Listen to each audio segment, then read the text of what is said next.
Assalamualaikum warahmatullahi wabarakatuh. Jumpa lagi dengan saya di Pojok IPA. Jangan lupa tekan like dan tombol subscribe-nya.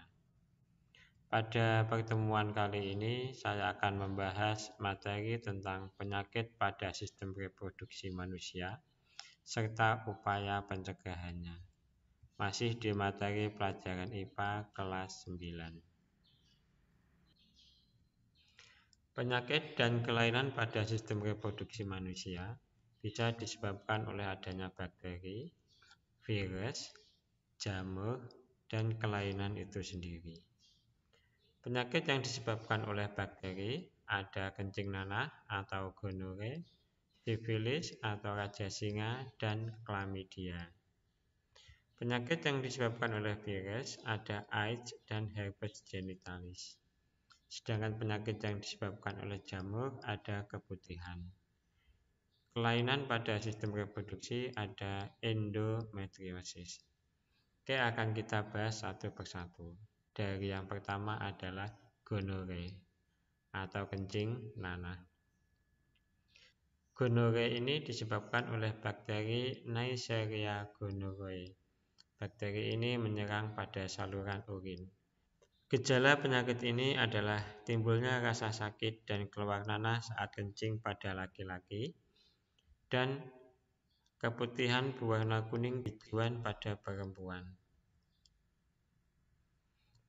Penyakit ini juga dapat mengakibatkan kerusakan mata pada penderita serta kebutaan pada bayi yang baru lahir. Yang kedua ada sifilis atau raja singa. Sifilis adalah penyakit menular yang disebabkan oleh bakteri Treponema pallidum. Gejala awal penyakit ini adalah timbulnya luka pada tempat masuknya bakteri ke dalam tubuh.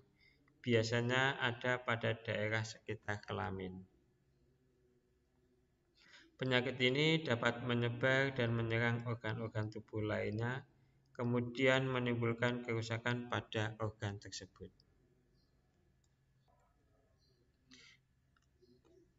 Yang ketiga ada chlamydia, yaitu penyakit menular yang disebabkan oleh bakteri Chlamydia trachomatis.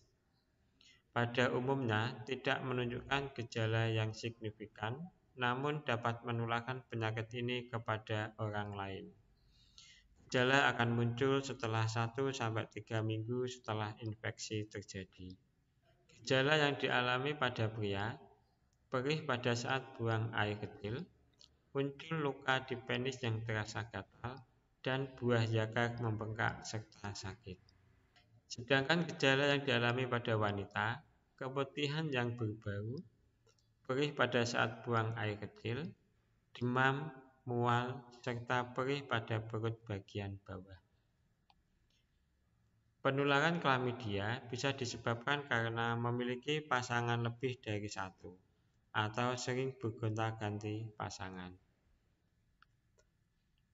Selain itu disebabkan karena pernah mengidap penyakit seksual menular lain sebelumnya.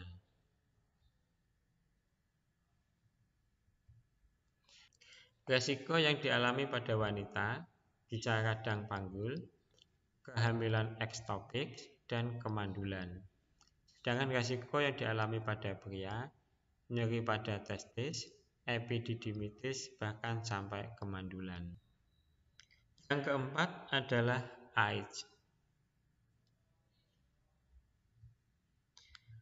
Penyakit AIDS adalah penyakit yang disebabkan oleh HIV atau Human Immunodeficiency Virus.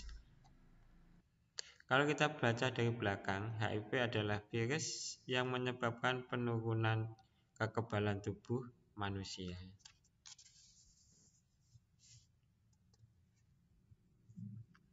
Penyakit ini menyerang sistem imunitas atau kekebalan tubuh penderita.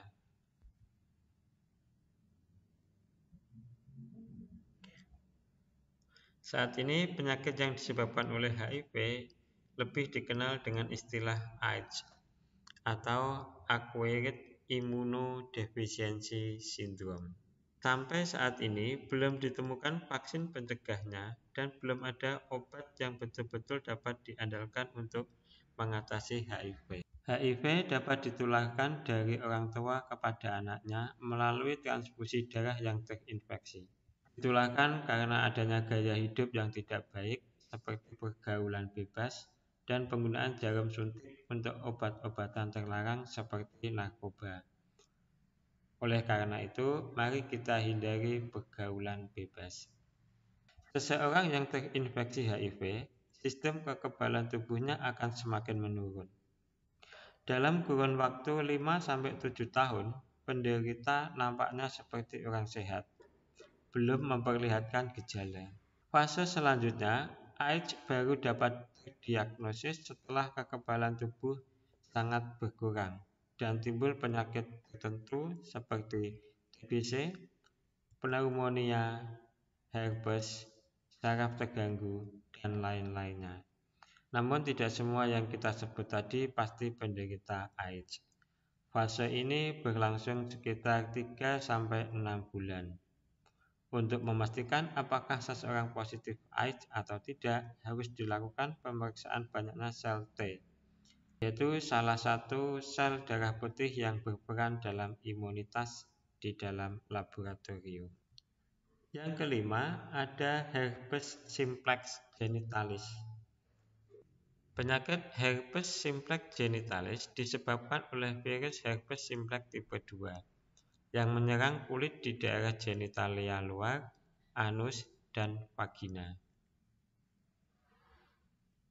Gejala penyakit ini berupa gatal-gatal, pedih, dan kemerahan pada kulit di daerah kelamin. Kemudian pada daerah tersebut timbul beberapa lepuh kecil-kecil dan selanjutnya lepuh menjadi pecah dan menimbulkan luka.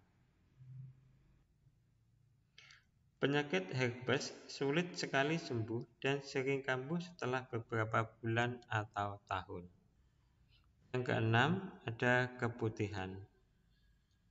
Keputihan yaitu penyakit kelamin yang terjadi pada perempuan dengan ciri-ciri terdapat cairan berwarna putih kekuningan atau putih keabu-abuan pada bagian vagina. Cairan tersebut bersifat encer atau kental, berbau tidak sedap, dan dapat menyebabkan rasa gatal pada vagina. Penyakit ini dapat diakibatkan oleh infeksi jamur Candida albicans, bakteri, virus, dan parasit. Penyakit ini terjadi apabila kebersihan bagian vagina dan sekitarnya kurang dijaga dengan baik. Yang ketujuh, ada epididymitis. Penyakit ini terjadi pada laki-laki. Epididymitis adalah peradangan pada saluran epididymis yang disebabkan oleh infeksi atau terkena penyakit menular seksual. Penyakit ini ditandai dengan rasa nyeri disertai pembekakan pada salah satu testis. Salah satu penyebabnya adalah pergaulan bebas. Yang kedelapan adalah endometriosis. Kondisi ketika jaringan yang membentuk lapisan dalam dinding rahim tumbuh di luar rahim. Nah, ini jaringan endometrium tapi tumbuh di luar rahim.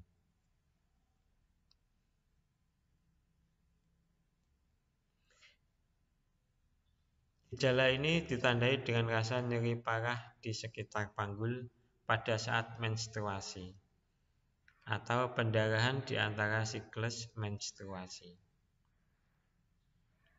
Penderita juga bisa merasakan kelelahan terus-menerus, diare, konstipasi, mual, terutama ketika memasuki fase haid. Penyebab pasti endometriosis belum diketahui, tetapi ada beberapa hal yang meningkatkan resiko mengalami kondisi ini, yaitu haid pertama di usia muda, memiliki siklus haid tergolong pendek, memiliki level hormon estrogen yang lebih tinggi, indeks massa tubuh yang rendah, mengalami fase haid lebih dari 7 hari, serta keluarga memiliki riwayat endometriosis. Sekarang kita bahas tentang upaya pencegahan penyakit pada sistem reproduksi. Penyakit pada sistem reproduksi dapat disebabkan oleh beberapa faktor, di antaranya kurang menjaga kebersihan organ reproduksi, pergaulan bebas, dan transfusi darah. Berikut upaya pencegahan terjangkitnya penyakit yang disebabkan oleh infeksi jamur, bakteri, atau parasit lainnya. Yang pertama, menggunakan celana dalam yang berbahan katun dan bertekstur lembut. Hindari bahan yang bersifat panas, kurang menyerap keringat, dan berbahan ketat, misalnya jeans. Yang kedua, biasakan membilas dengan bersih organ reproduksi setiap selesai buang air kecil maupun buang air besar.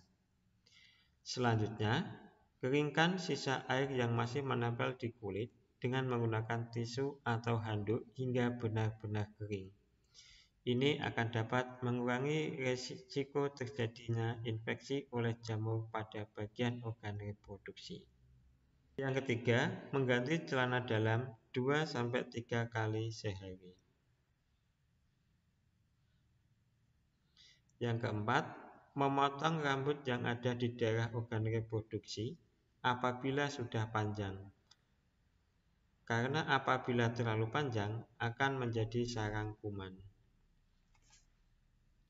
Bagi kamu yang perempuan, apabila sedang mengalami menstruasi, gantilah pembalut sesering mungkin. Pada saat aliran darah banyak, kamu dapat menggantinya minimal 2-3 jam sekali. Darah yang tertampung pada pembalut dapat menjadi media tumbuhnya kuman penyebab infeksi.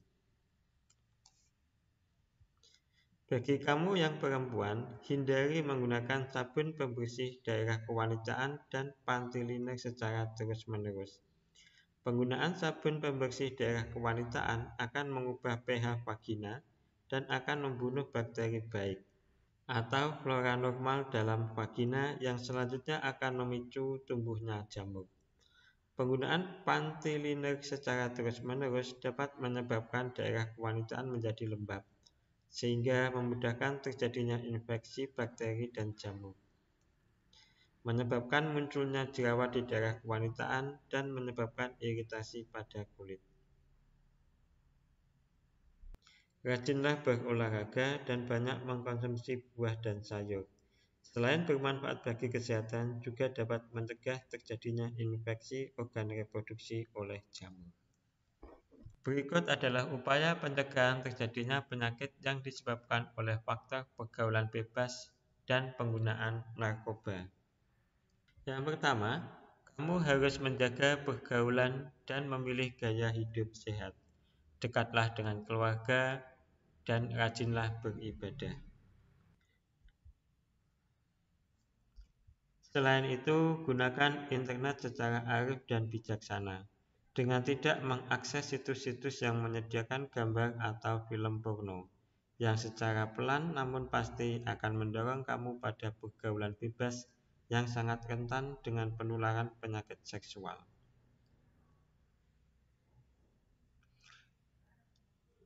Hal lain yang dapat kamu lakukan adalah menjauhkan diri dari penggunaan narkoba, karena ini merupakan cara lainnya yang dapat menjadikan kamu penderita penyakit seksual.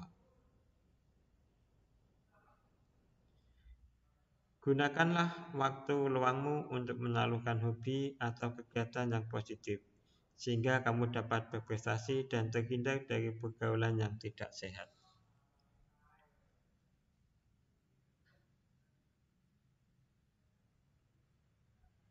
Nah, demikianlah penjelasan singkat tentang penyakit pada sistem reproduksi serta upaya pencegahannya. Semoga bermanfaat. Terima kasih. Assalamualaikum warahmatullahi wabarakatuh.